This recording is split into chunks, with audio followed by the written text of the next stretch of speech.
My name is Matt Lyle, and I'm just going to be introducing the people who will be giving this presentation.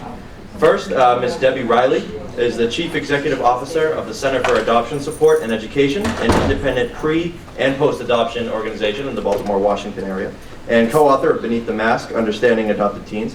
Ms. Riley holds a master's degree in marriage and family therapy from the University of Maryland. She has more than 30 years of professional experience, including extensive healthcare management and administration expertise, hands-on experience at designing and developing nationally acclaimed adoption competent programs for professionals, and delivery of specialized counseling services to adopted children, teens, adults, and families.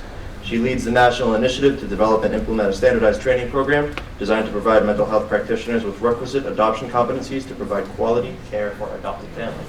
The other speaker, over here, is Dr. Jill Waterman. She's an adjunct professor for the UCLA Psych Department and coordinator of the UCLA Psychology Clinic, the training clinic for UCLA's clinical psychology PhD program. She was one of the initial developers of UCLA Ties for Adoption, an interdisciplinary program to support successful adoption from foster care of children with prenatal substance exposure and other high-risk conditions, and is currently the training director of Ties, now called Ties for Families. Dr. Waterman's research involves various aspects of adoption and child trauma, and she recently completed a study collecting extensive 5-year longitudinal data for special needs children and their families adopting from foster care. So without further ado. Thanks, Matt. Hey, everybody's still awake, right? It's a long haul here. Well, Jill and I are really excited to be here, and we were flattered that the Institute allowed us to come today because we're here to kind of launch this project that has been going on now for, last night we shared a room last night, so. I said, how long have we been doing this? We started in 2007. So it took a long time to really pull this development of what we're going to present to you as a adoption-specific psychotherapy and manualized treatment protocol that we want to share some today. So we want to thank our team because it's more than just Jill and I. It actually came out of the thinking of Dr. Jeannie Miranda, who is in the Department of Psychiatry and Biobehavioral Sciences at UCLA, who pulled Ties and CASE together around this initiative. Audra Langley, who's in the Department of Psychiatry as well, Sue Edelston, who is the CEO of Ties, and Kevin Haggerty, who is involved in some work over at the University of Washington.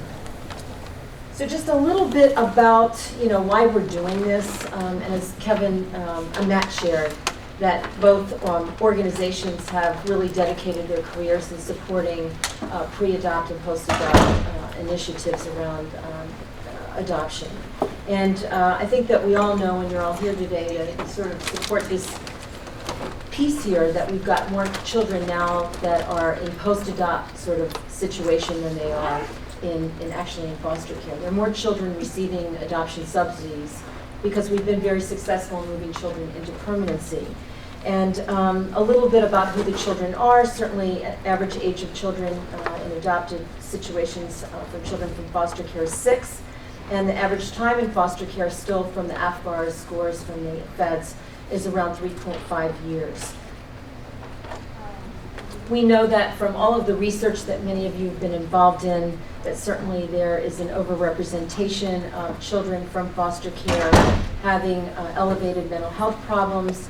Some of the research reflects 30% have more severe mental health problems than the general population. Certainly the children are at risk for high substance abuse issues, and the age of adoption is correlated from the research in relationship to adoption adjustment and risk factors in this population of children, and certainly a lot of what Dr. Dozier shared about this morning about the compromised attachment that we're all concerned about.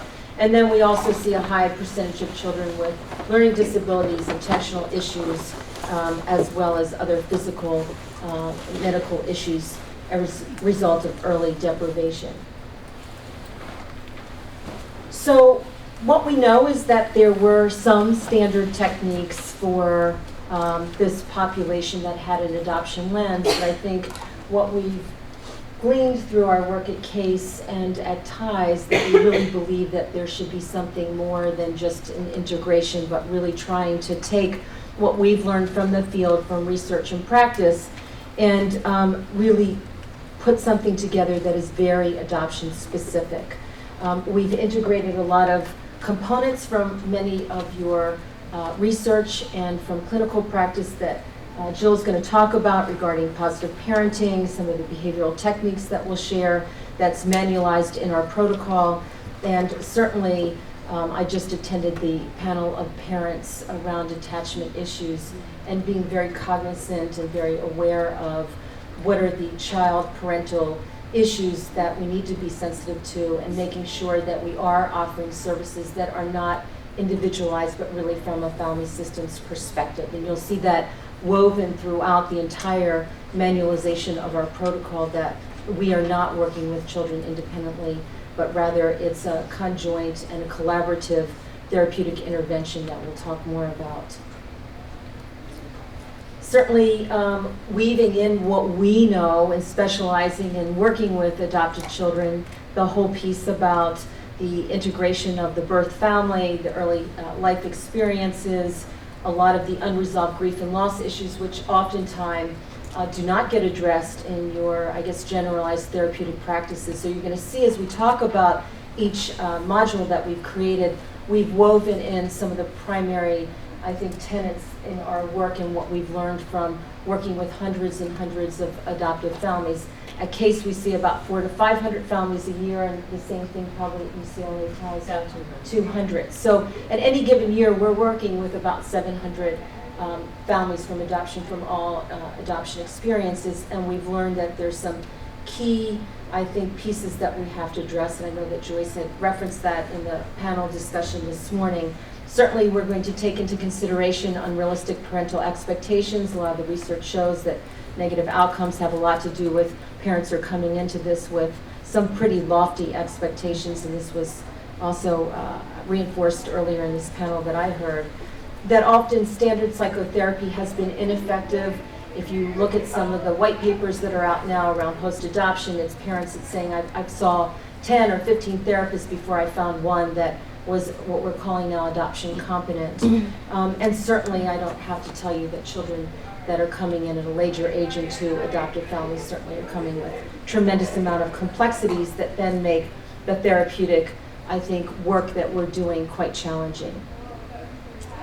So our approach was actually to bring together experts, certainly the expertise of Ties and Case, West and East Coast. It's been a really interesting marriage, and one that I've adored over the past several years. It's really been fabulous to take two organizations and get your thinking and kind of meld that together. And I think we think a lot alike.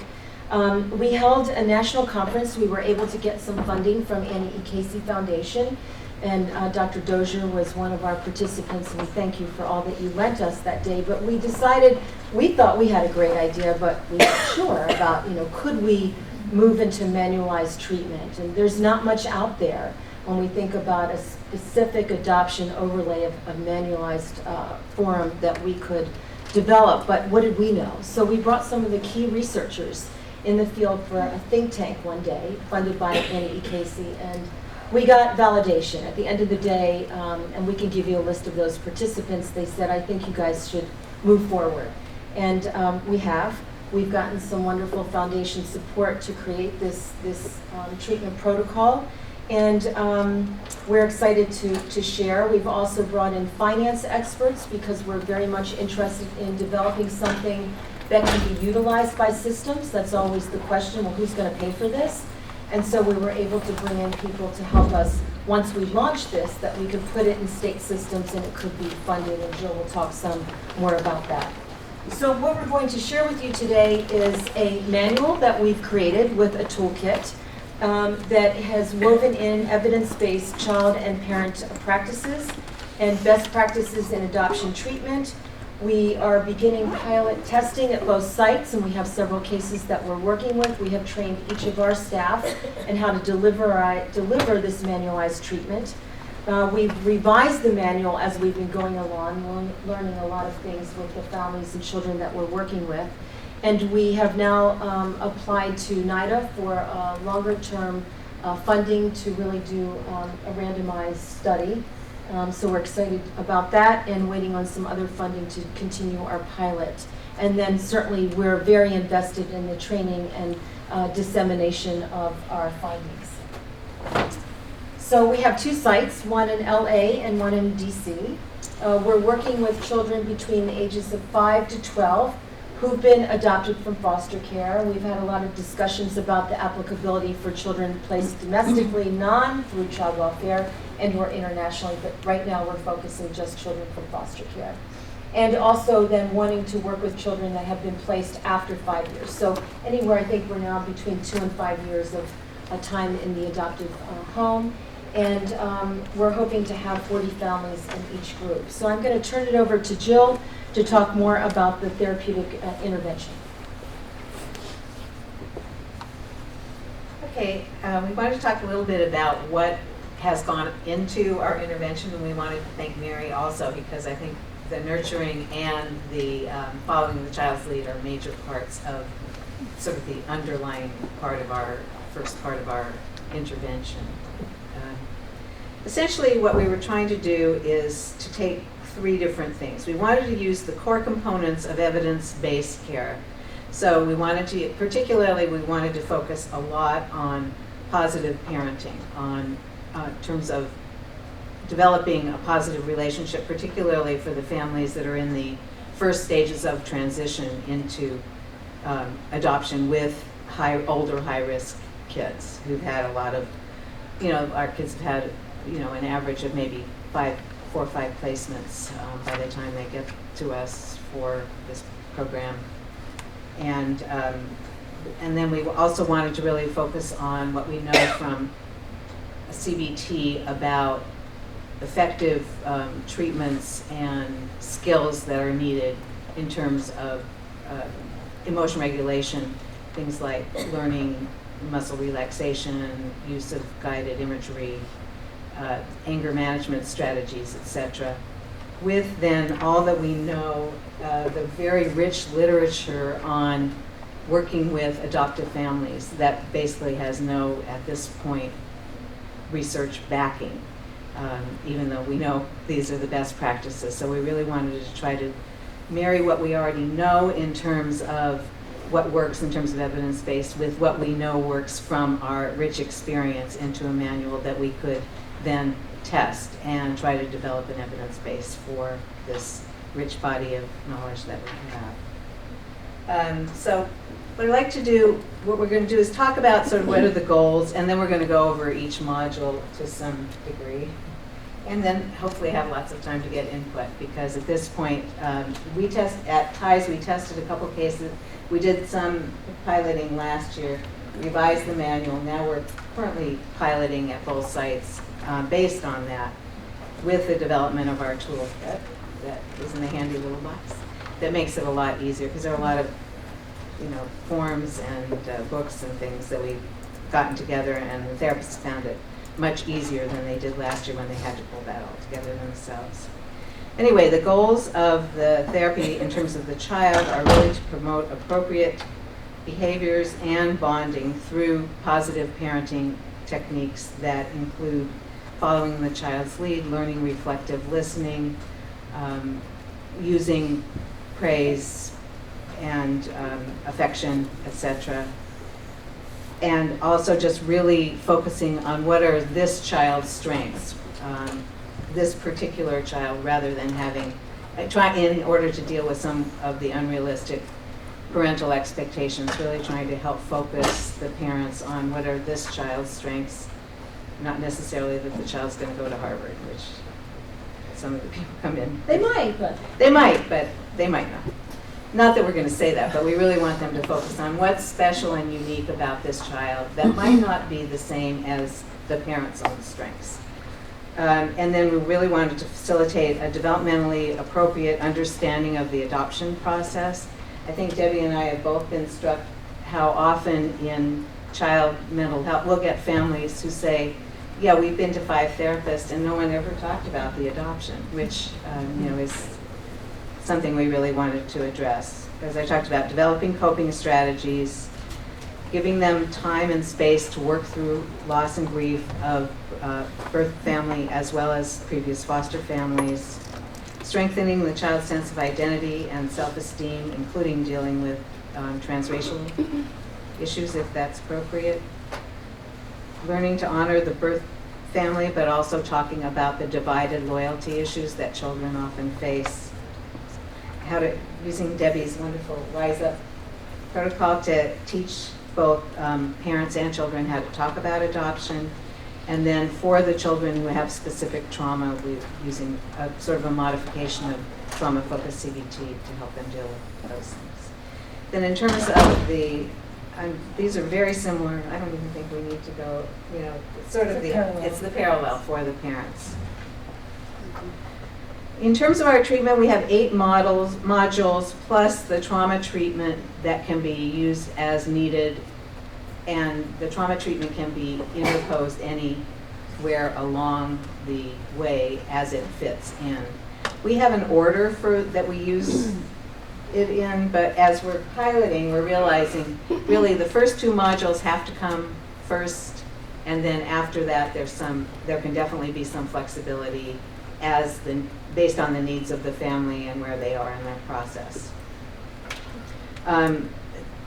Really the focus is, we say they bring the child in and say treat the child, and our focus is completely the opposite, which is sort of the focus of both of our programs, which is the parents get just as many sessions as the child does.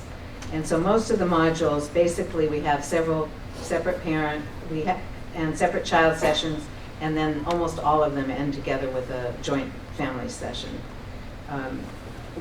It's time intensive, but we're experimenting. I mean, this is the way our agency works, is that we have separate parent and separate child therapists who then do teamwork and conjoint work. That's very intensive, and it could be done with just one therapist if you had childcare and stuff like that. But we really actually feel that particularly for the ones that are early in the transition process, it's really helpful for the child to feel like they have their own person, and the parents to feel like they have their own person, so they can express their doubts about what have they gotten themselves into, and the children feel free to talk about their losses and their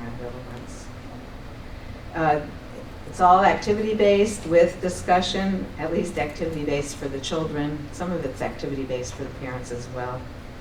And it may involve consultation with other disciplines at TIES. Particularly, we have psychiatry, pediatrics, educational advocate, and speech and language. And so we can bring in those sessions, and Debbie also can use those consultants as needed, because some of these kids have, it's going to be required for some of these kids. In terms of our evaluation plan, we're looking at kids at baseline, post-treatment, and at this point, 3-month follow-up. We would hope to have longer follow-up, but first we have to get funded for this part.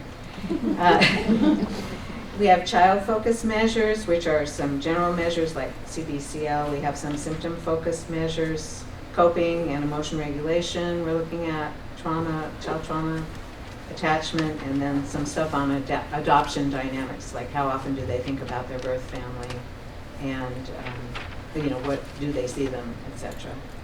Then we have some parent and family-focused measures, parenting stress index, family environment scale. We have some stuff about discipline. We also have therapeutic alliance scales for both parents and children. And then we're using the Parent Daily Report, which is from the multi-dimensional treatment foster care, from Oregon. That even though it's called the Parent Daily Report, we're actually giving it weekly. So it's changed into the weekly report. But it's a sort of a symptom checklist, and they fill it out independently. The way they do it in Oregon is they have someone call the parent every day. We actually are having them either call, or if they want to send it to us by email, they can. But we don't want them to do it directly with the therapist, because we don't want them to feel like they're supposed to be getting better if they're not. And then we have fidelity checklists to make sure the therapists are doing what they're supposed to be doing. Okay, the module 1 is after we've had an intake and really talked about a little bit about their adoption story, but not in too much detail. This is the longest module. There are 5 sessions, there are 4 or 5 sessions, parent-child, and then 1 family session. And essentially, this is sort of the building block of a lot of things. We want to establish therapeutic alliance, discuss basic premises of adoption. We have some handouts, and we really, as I said, have them focus on child's strengths. We have them identify 3 strengths in the child, and their homework that week is to do something to support that strength. We also have them talk about activities that the children really like to do, as we will then in the second session talk more about reflective listening and also following the child's lead, and ask them to then pick one of those activities and do that. We have taken some stuff from, I don't think we're supposed to say we've taken some stuff. We've adapted, we've integrated ideas from Incredible Years and Triple P, so that we do some role playing about following the child's lead, where the therapist is first the therapist and the parent's the child, and then we switch roles with something that's age appropriate to their child, like Legos or dolls or something. Yeah. We also, in the second session, we asked parents to start thinking about the concerning behaviors they've come into therapy and how they might relate to the child's past history in terms of foster care or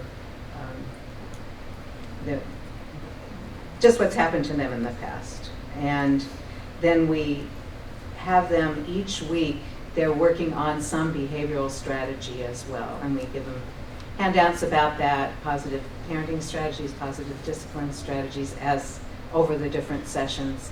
But we want them to, at each session, be actually working on something, a plan for some behavior that takes into account the adoption lens.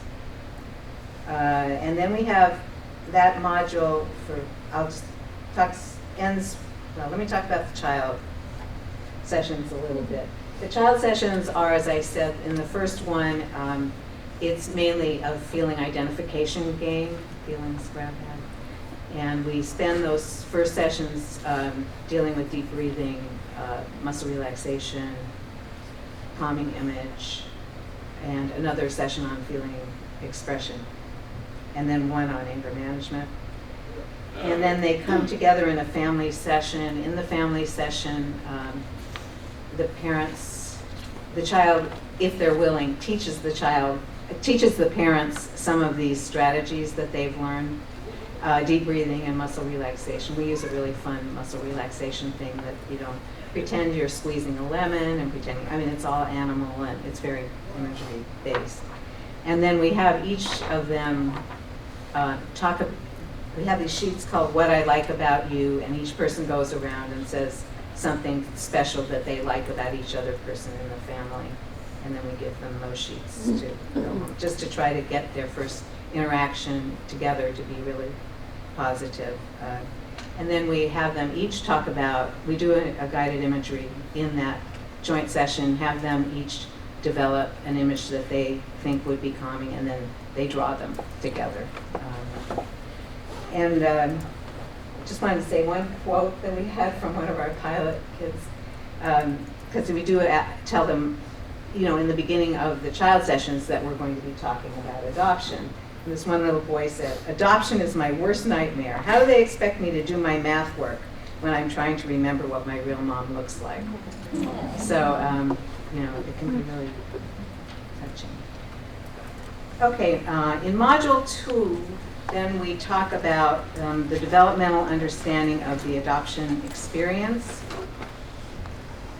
And from now on, Debbie and I are going to take turns. I'm going to talk about the parent sessions, and Debbie's going to talk about the child sessions. Just put my notes on. Oh, okay. Okay, go ahead. Okay. So in the parents, the first session of the parents, with them, we talk about their own path to adoption. How did they start considering adoption?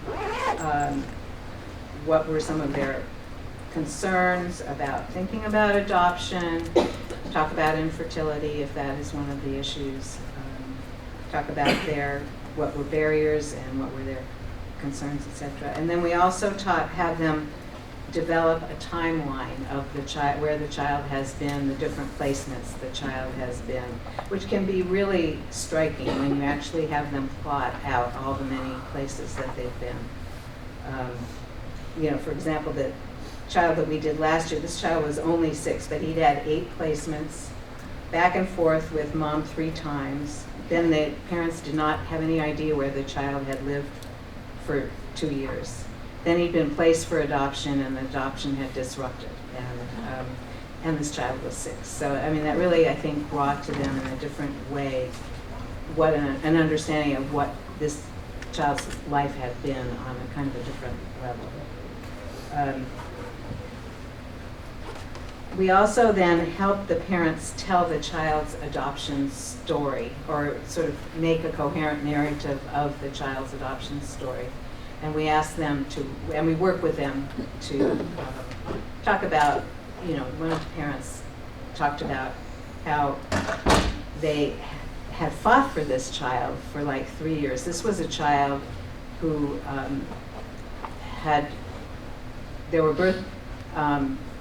the birth parent claimed that the child had Indian blood, and so there was all this back and forth with the tribe, and how they had stuck with this child, and that was really an important part of this child's story too. And then we have the parents write down the story, and that then gets told during the joint session. But I'll let you. Yeah.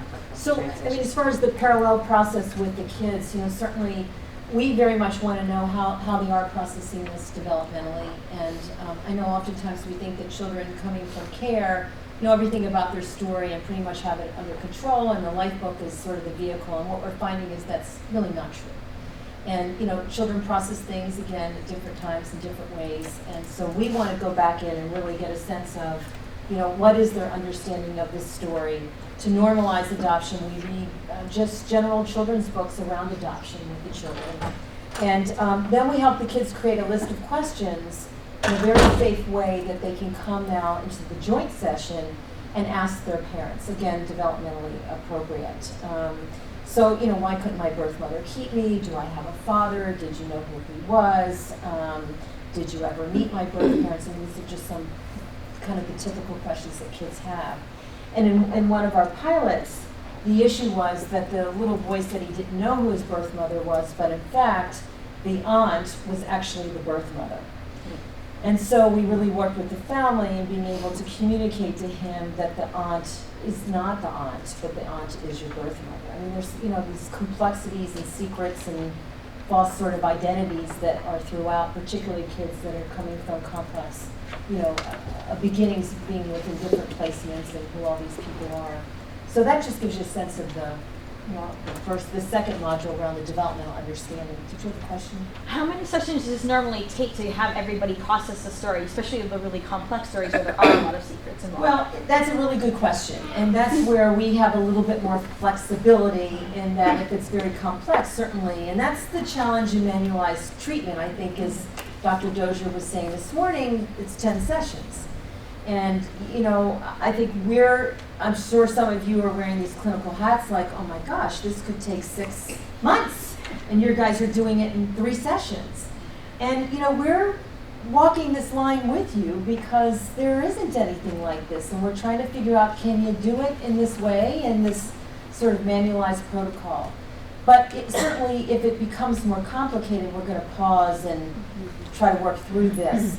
Again, the fidelity is something that, as we get to really the randomized trials, we're going to have to stick pretty much clear to this.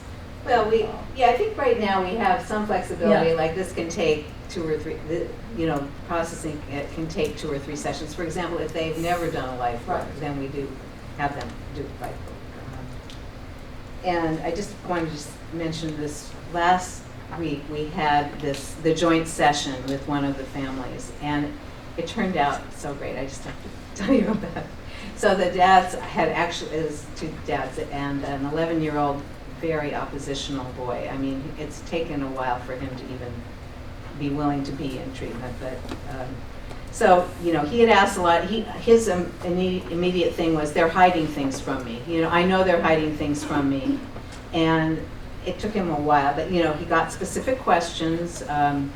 One of the main one was, what are you hiding from me? But, you know, he was then able to say, you know, what did my mom look like? Did I have any brothers or sisters? And he had this conception, I mean, he has this conception that will have to be something we work on in therapy, that the reason he has to take ADHD meds is because his mother was a drug addict. And so, you know, I guess he wanted to know something about what she took, I think. But anyway, so they had this meeting. We do give the parents the questions ahead of time so that they can process them. And actually, in this case, we had an extra session because the parents didn't agree on if the child, one of the child's things was, I want to see my father. Because he knows his father's in jail long term. Can I go see my father? And the parents really weren't sure how to answer that because one thought, well, maybe, and the other thought, well, maybe not. And so we really also are trying to work with the families to, if they aren't sure of an answer, that they don't have to come up with an answer. You know, that's a really good point. We need to think about that some more, so they don't have to come up. But anyway, so these people in getting ready to do the story wrote it out beautifully. The kid was glued to the story, you know, and it answered all his questions. He does, and they were hiding things. He does have brothers and sisters. That was the main thing that he didn't know at all. But at the end, in going through stuff, they had found these 2 toys that he had come with when he was like 5, and now he's 11.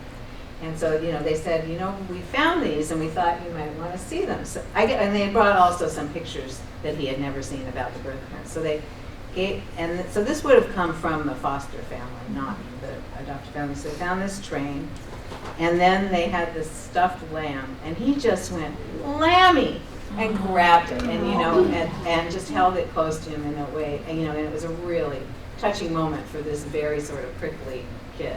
And then they said, well, why don't you give it to us so we can keep it safe? He said, no, I'm going to put it under my jacket so he can't get wet or anything. I think it was raining that day. Rare in LA, but, you know, it does happen. So, and actually when we're having supervision, you know, consultation meetings with the therapist, Debbie with her group, with her and another. Right, we cross, so we do. Yeah. We always have one of us with whatever team. Long distance, we do it by phone. Yeah. So anyway, and the therapist said, you know, I really felt honored to be at this session. I mean, it was so meaningful. It was like, I think it will be a turning point in this family's 15 minutes. Okay, module 3 is substance abuse prevention. We've now pretty much decided it doesn't belong here. We're going to move it till later. But, you know, almost all of the kids that we have, the children are in an adoption placement because the parents could not regain the child because of issues related to drug abuse. So we want to increase parents' understanding of prenatal substance exposure, so we actually have a handout that's sort of what are myths and what are facts about effects on kids. We want to help parents talk with the child about birth parent substance abuse. This is all if known and if the child's aware of it. If the child isn't aware of it, we try to help parents see if it's appropriate to talk to them about it. And what we found is this is one of the most difficult aspects because parents are very concerned if I share this and we talk about it that somehow the children are going to become drug users. You know, so we're really trying to help, again, empower and educate and help the parents manage this because this is typically a piece of the story that they want to hide. And, you know, in looking at the substance abuse prevention literature to develop this module, a lot of it really has to do with strengthening families. And the other, you know, zero tolerance for drug and alcohol use, examining your own drug and alcohol use. And then parental monitoring being really important, knowing where your child is, and then effective communication, and like having dinner times.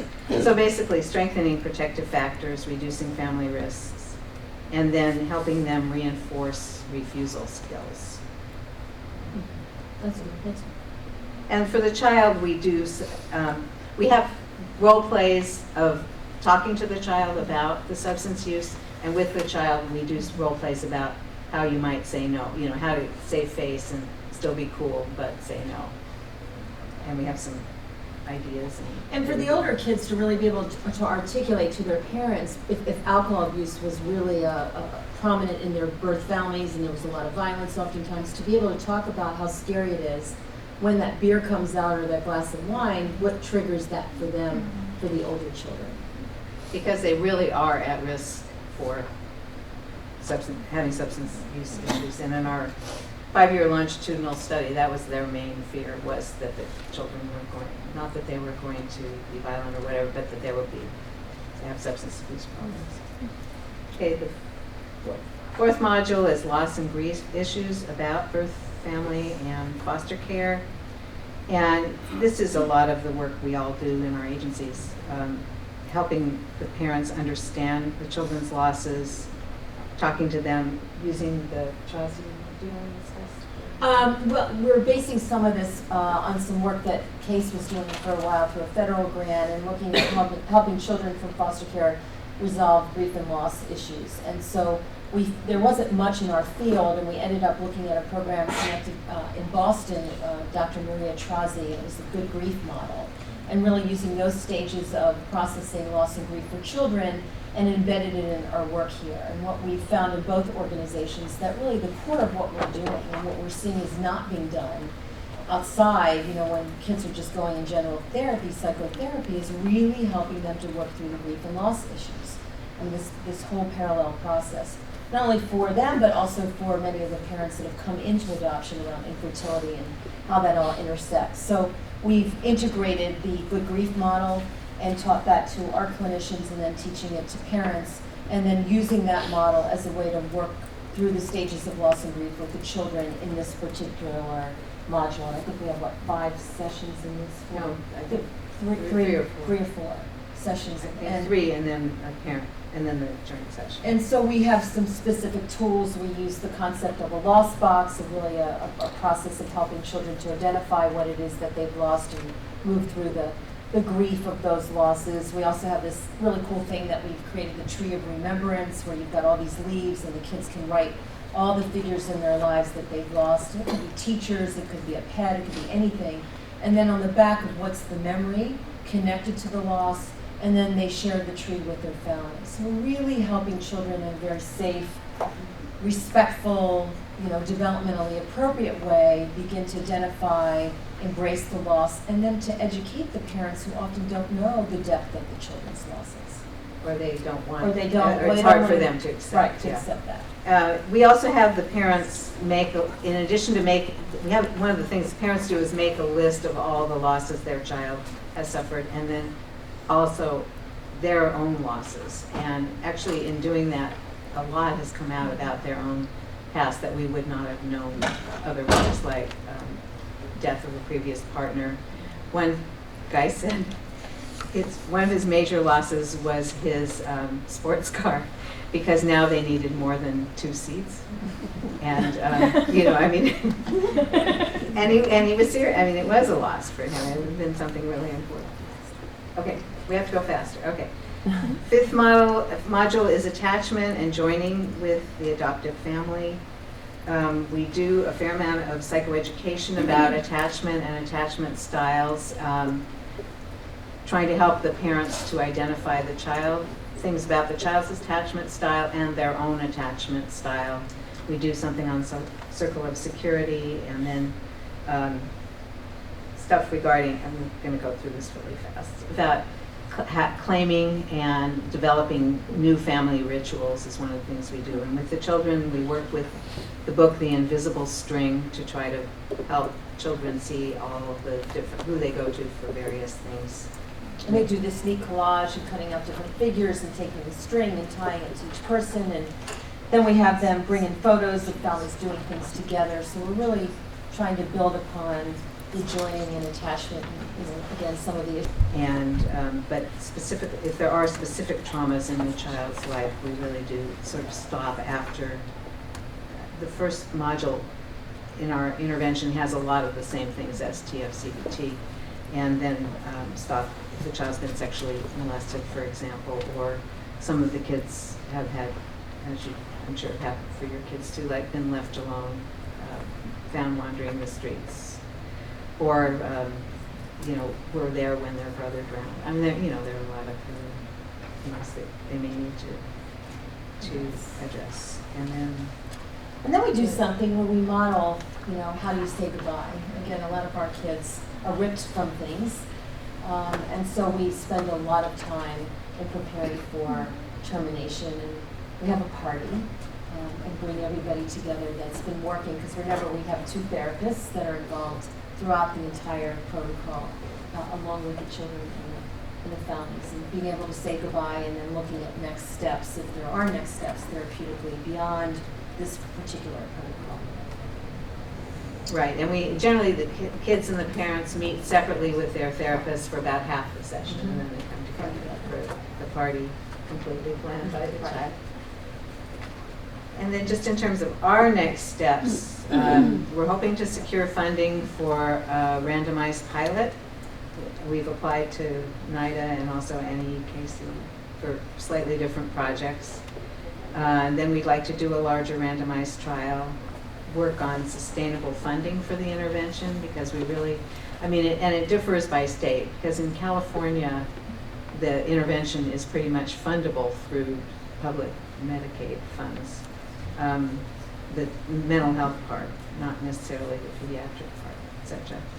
And then we think this intervention could easily be expanded to international and domestic adoption, and then our ultimate goal, we have dissemination and training centers, East Coast, West Coast, for replication after, if it turns out to be effective.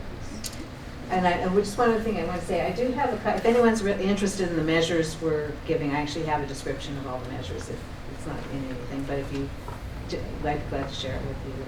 We didn't put it up because we have so many. We thought you'd all say, what are you all, nuts? We kind of went overboard on the measure end, but there's so many things that we want to know. So we'd like to open it up for a dialogue about what you think, and really, be honest, because I know there's a lot of skepticism about, manualized treatment, and certainly as we've been hearing throughout today, we really don't have very much evidence-based in the area of adoption specifically, and so we've tried to integrate a lot of what we know and put this together. So we're curious about what you think and how you might use it, and more questions that you have for us. Yes. I'm wondering about the developmental changes in children's understanding over time. Mm-hmm. So for instance, I've worked on with more or less life books where kids would tell a story, and over a few years that story would change significantly as to even my mother didn't abuse me, my mother did abuse me, Right. And how do you deal with that? Well, I think that's where the follow-up comes. We know that it's going to change over time. So we know that if we're working with a 5-year-old versus the 9-year-old, it's going to be processed very differently. Certainly, we know again in adolescence that everything that we've done earlier just blows out of the water, because their brain evolves to a place where they're thinking about things in a much more complex way. And that nice little story that, your mother was sick, or she couldn't take care of you, or they were young, doesn't really fly. So, right now we can only focus on, what we're focusing on for this study is 5 to 12 about. But we're also doing this work with adolescents. So I think your point is a really important one. We're just taking this snapshot, and it will evolve over time. Yeah, I think we can only work with where that child and family is at that time. At this particular time, Right. but letting them know that this is going to Right. change. And that they'll That's go part of over the it. development. Yeah. Yes.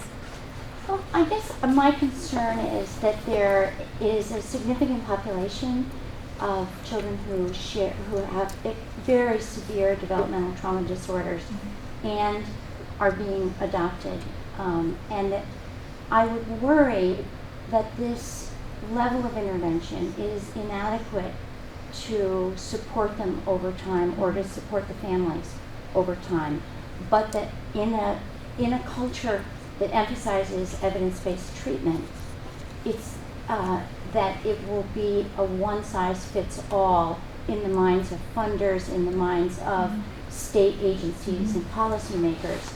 And I think that I'd be interested in your focusing and clarifying what populations can we predict will not respond adequately to this level of an intervention, so that we can identify them and not have them develop therapeutic alliances that then have to be broken because those therapists aren't allowed by the agencies to continue.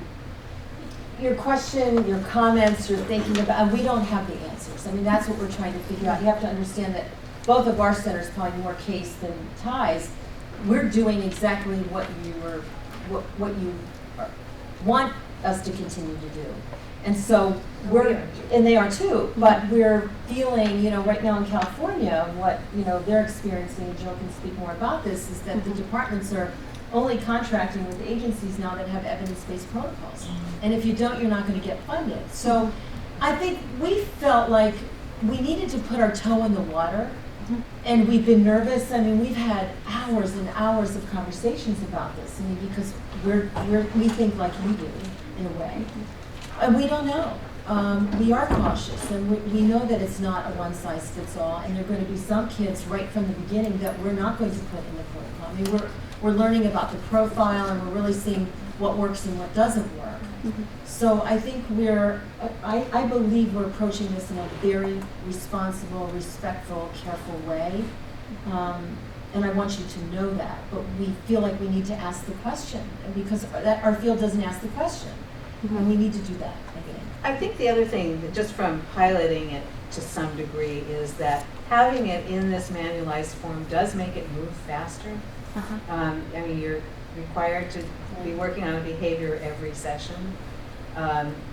You end up dealing with things you wouldn't deal with because of drift or because the child is somewhat resistant. So, I mean, obviously you're not going to force the child to do anything they don't want to do, and you're going to have to be flexible in that way. But just in piloting it, I think that you get further in a shorter period of time doing it this way.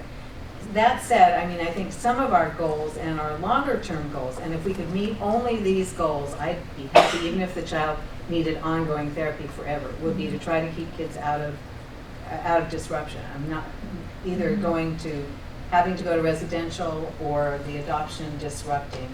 And if you could keep, even if you could keep it at, they need ongoing outpatient care forever, you've really done a good service for this family. And I think the other part is who's delivering the services. Because what we know in lots of systems is they're clinicians that don't have any of this knowledge base. So maybe if we could give some of it, and again, it's manualized, that maybe we'd be making some strides. So I think we're all just going to have to hold hands and see where we go with this. Give it a try. Just really more of a comment. What I like about it is that you're really pulling from stuff that actually has evidence that it works in other contexts, like pulling from trauma-focused CBT and pulling the stuff that you're not going to need clinical years. Don't mention and the other thing that I think is that it's an important question to ask is, are there families that are going to be well served by a relatively short-term manualized treatment? And then eventually, hopefully, to be able to do studies of who does this work for and who is not a good candidate for this. But I think it's a really great step to take. Well, I was just going to say, I mean, we've chosen, maybe this was a wrong decision, we've chosen to take the hardest population to work with because, some international, you could argue that some international kids are as hard, but I think that those parents may have more resources than the ones who adopt from foster care. So, I mean, our thought was these are the highest service utilizers, these are the kids who end up in hospitalization and residential care, so that if we can, that maybe this won't be enough totally for this population, but it might be enough for other populations. But it might be enough to do And it- a good piece. Yeah, it might be enough to do a good piece. Yeah. We're doing more and more kinship adoptions. You know, do you have any kinship families in this trial you're working with? If so, because of the relationship to the birth parent, do you think of bringing the birth parent into part of treatment to get some knowledge? I think if we have the opportunity and funding, we'll open more into looking at kinship and those open adoptions and the birth-family relationships. But again, for this particular funding and trying to narrow it, right now we're only focusing, and some of our adopted families might be kinship families, and we do have a lot about birth families, but not to the extent that you're asking as we're working in more depth with kinship issues. So we'll get another. Yeah, for this particular Right. child, they're being adopted by foster Right. parents. Yeah, there might be.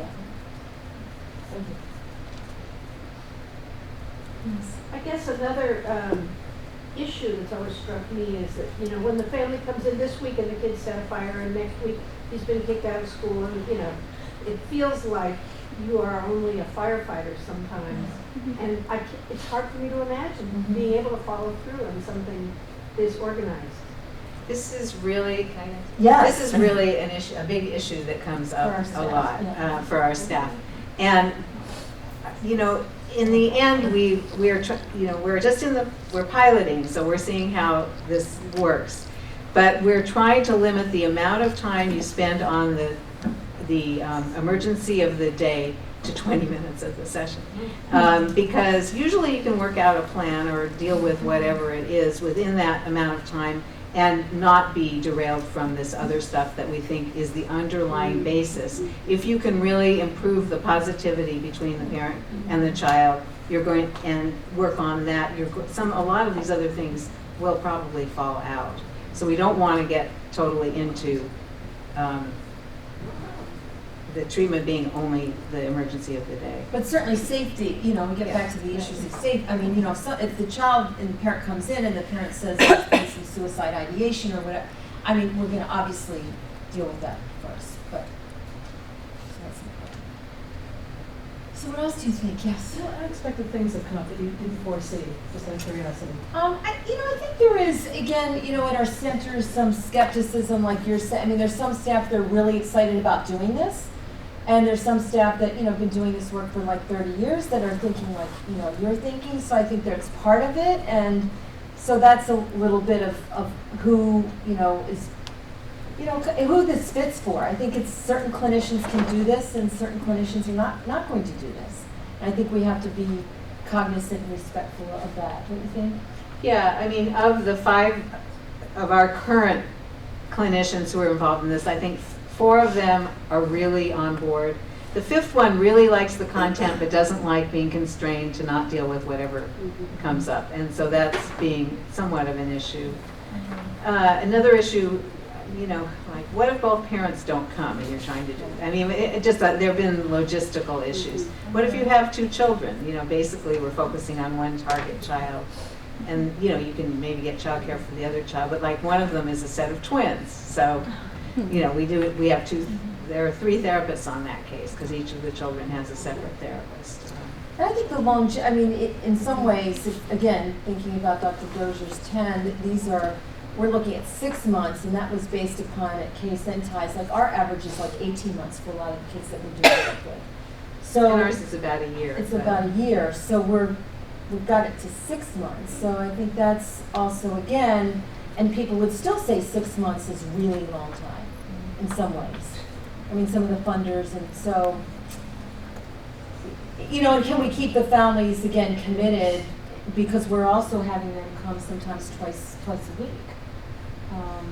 So it's the intensity level, it's also the replicability of having 2 therapists, because some of you might be in facilities where there isn't going to be 2. You know, you've got to have 2 therapists there at the same time working with the parent and child. And that's a lot of organizational structure.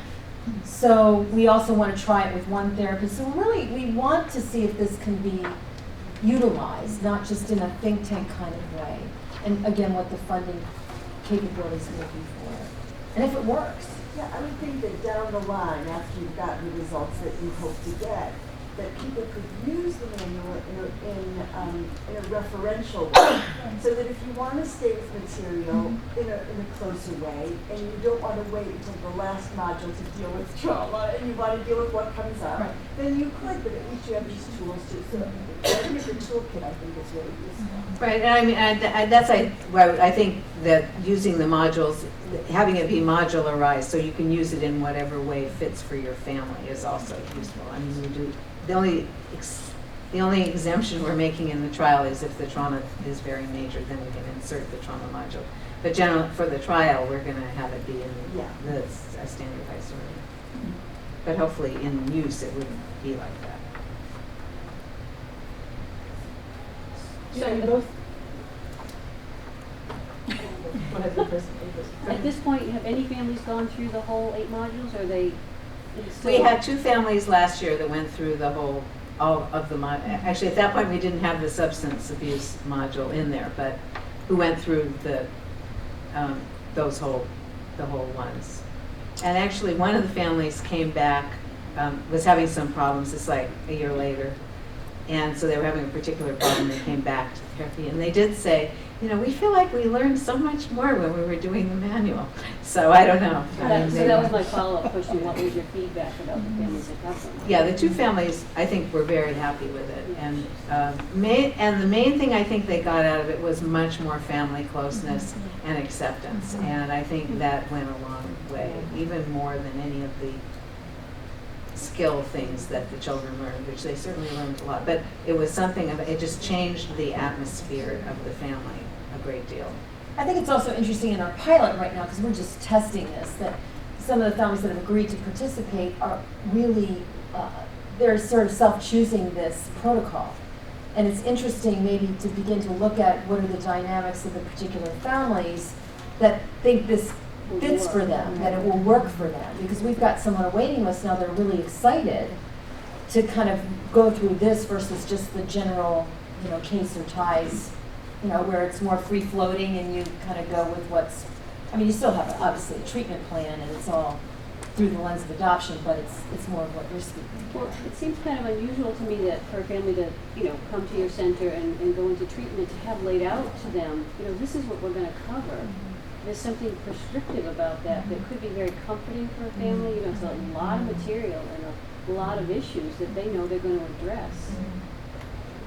Yeah, we've had some families react to that. We had one family turn us down recently, just saying, oh, there's too much going on, we can't commit to doing this. And we'll see. I'm not positive they're going to stay in treatment period, but they rejected us.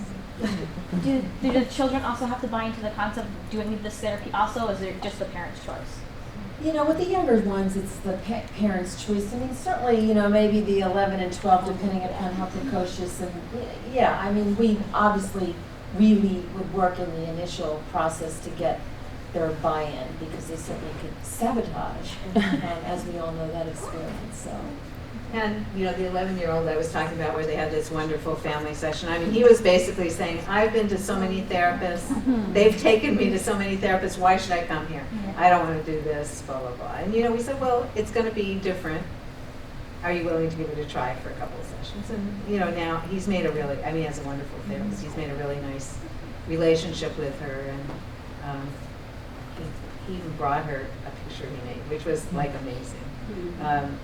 And so, you know, he's really connecting with her. So And some I'm of the sure kids they're not like all it going to because be it's, like, you know, there's focus. I mean, they say, well, I used to sit with my therapist and we'd play Uno for, you know, we didn't talk about anything. So there's more built in for engagement with the kids. yeah, and they're fun activities. Yeah. I mean, they're meaningful and fun Right. activity based.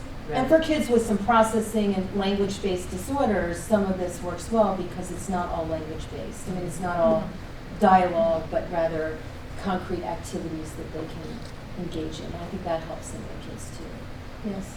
My question is if there's a piece where you guys could add like collaboration with the school system, because you're working with 5, 6, 7, up to 12, you know, the education is, you know, a huge part of their life at that point. And a lot of times when kids are getting outside therapy and, you know, reliving trauma and kind of going through that and working on it, there's definitely some, you know, stuff that happens in the school system. And so adding a collaboration piece maybe at the end to kind of, because, a lot of them are also getting services in the school system, so. What, I mean, both centers, we do this, we've had to kind of, I won't say temper it for the protocol, and we're figuring out, again, how we fund that. Again, we want to make sure that what we're doing can be replicated. In Case and Ties, we've got educational advocates, and that's part of our work.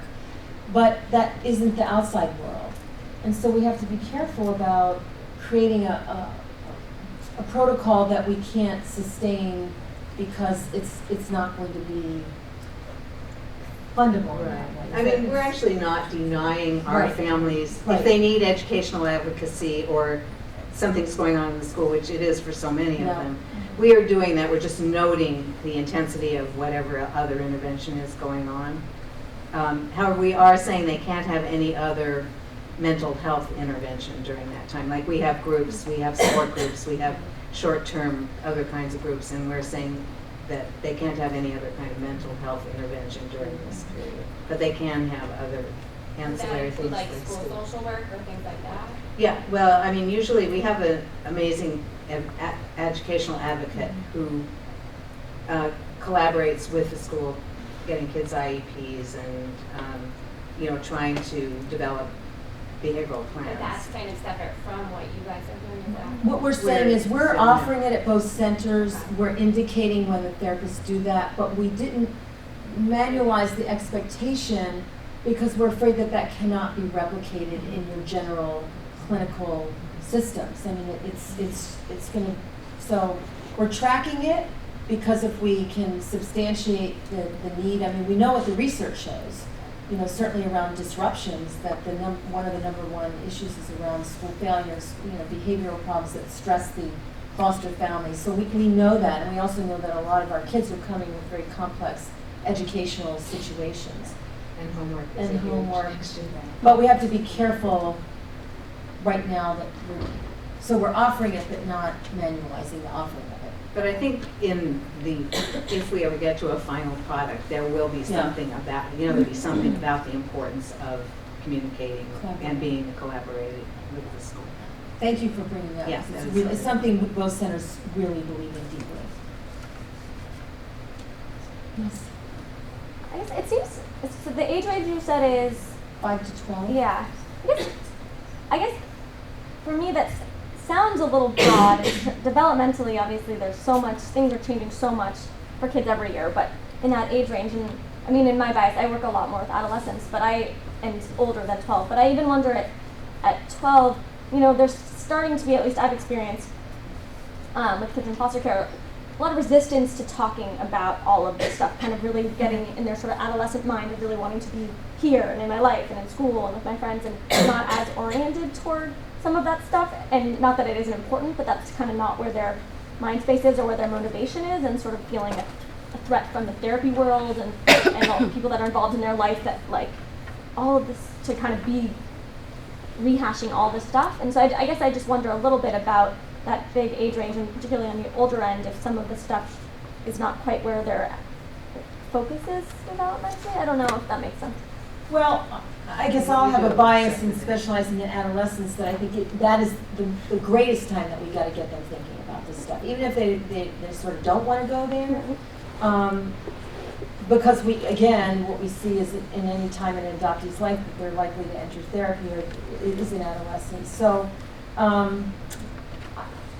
I just think that it's, we have gauged all the things that we've shared with you. Depending upon the age, the activity is different. And we're not seeing the resistance that you're speaking about. And actually just the opposite, particularly in our centers, that we have a high percentage of adolescents that we're working with and doing some really fabulous work. I think you have to modify and how you're working around these issues with them. But I think if we're not working on these issues, that's when we start seeing the high rates of hospitalizations and residential treatments and the kinds of things that we don't want to see. So I don't know if I've answered your question, but it's...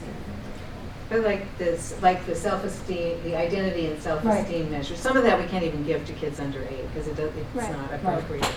But for the older kids, they really seem to go with it. if they feel safe enough, and I think if they're aware that you know what you know, there's so much that they want to talk about. The problem is they have been in so many other therapeutic settings that sort of haven't hit it right for them. And it takes a while, but the work is amazing once you get them engaged. I mean, it's just, the work that we're doing is fascinating with the older kids. And you do similar things with my children. Yeah, so- yeah, I mean, lots of, you know, eventually we'll apply this to older kids, but we're doing all of what we shared, applying this to adolescents, and it's really fascinating work. Yes? How can we follow along with what's happening mutually, because we're all going to be interested to see? Well, we could do a couple things, and I guess, Matthew could maybe get back to Dr. Waterman. I mean, we could get an email list of everybody and certainly send out, you know, an email in a couple months and let you know if we got our funding and what we're doing, and, you know, certainly for those of you that are really interested, if we get this moving, you know, to be involved more. And if you have further thoughts, I mean, we really are open to what you shared today, and you know, we feel like we have to work together on this. So I think Jill and I are really honored that you're here. Yeah, I mean, I can give you our email address, but if not, we can coordinate maybe something. I know we did something like this last year where we got an email address of everybody, and then we can just send a blast out, if that works for you. Maybe Matt can, or if you want to write down the email addresses and pass it around, we can give it to Dr. Waterman to talk about it. Yes? Is there, between the parents therapist and the child's therapist, like if they all meet together, is there some kind of like meeting with the child and the parents therapist so that they're comfortable with that person as well? And they trust them instead of feeling like, oh, you know, they're just working with a parent, I don't know what they're talking about with me, you know, things like that? The parents are very much made aware of what we're going to be doing with the kids. I mean, there's nothing in secret, and everybody meets together in the beginning, so, I mean, we're very much... The child more than the parents. I know the parents are going to be involved all around. Does the child know what's going on? Or gets involved and kind of gets some kind of a rapport with the parents therapist? Well, we try, because each module has a joint session, and both parent and child therapists are at that session. Now, whether, you know, and the first couple are really non-confrontational. I mean, they're really meant on building positive relationships. And so that, one of the, I think the strengths of that is that they actually don't discuss problems in the first two joint sessions. It's all relationship building and talking about the adoption story. And I think that really hasn't been an issue so far. It could be, though. I mean, it definitely could be. It could be, and we'll have to, just like, you know, that happens where it's not the right fit. We just haven't had a high enough number of trials to deal with that. But I think in any therapeutic relationship, if something's not working, we're going to have to make a change. So that's another thing that we'll be watching carefully. Why did you guys choose to have two therapists, one that works with the children, one that works with the family or the parents, instead of just having one person kind of do both work? Was it like a scheduling thing? I think it was both. It's easier for the families because then they only have to come once. Okay, it happens then. And the other thing was, we felt particularly for the families that were just transitioning, you know, they have to be, plan has to be adoption, but some of them aren't finalized yet. But they have to have family reunification has to be terminated, and the plan has to be adoption for us to be involved at all. And in those early stages, it was felt that the child it might be helpful for the child to have their own person that did not communicate specifically with the parents as they were doing grieving and working through their ambivalence about divided loyalties, etc. But we are going to But try it could with one be, yeah. therapist. I mean, there's no reason it couldn't be done with one therapist who either there was somebody who watched the child while the parent was in the session, or they came twice a week. Because I think in the real world, it probably will be one therapist. I don't think that we're going to have the luxury of having centers that have 2 or 3 therapists that can all meet at the same time. So right now, we're just, again, getting everybody used to the manual and trying it. And some therapists are like, I don't want to do this all by myself, you know, when the first go around. It's nice because then they talk, and then we also have the supervision built in as well. Well, we want to thank you so much. Any final thoughts, feedback for us? You think we're totally crazy in doing this, or does it feel like is this thinking like it is worth us moving forward with this? I mean, you're our peers. We care about what you think. You won't hurt our feelings. We're curious. It seems to me that one of the problems I've always had is that I feel like there's an enormous psychoeducational piece that I frequently don't get to because of the crisis of the week. And this would really enable you to have the understanding and some of the emotional work started at least. We really feel that that is one, you know, that having a curriculum sort of thing really does do that. So, help with that. do you think you want to pass the paper around, or We're Matt's doing got- that. Oh, great. Okay, and then we'll give it to Matt. Okay. You guys are filling it. Thank you so much. Thank you so much for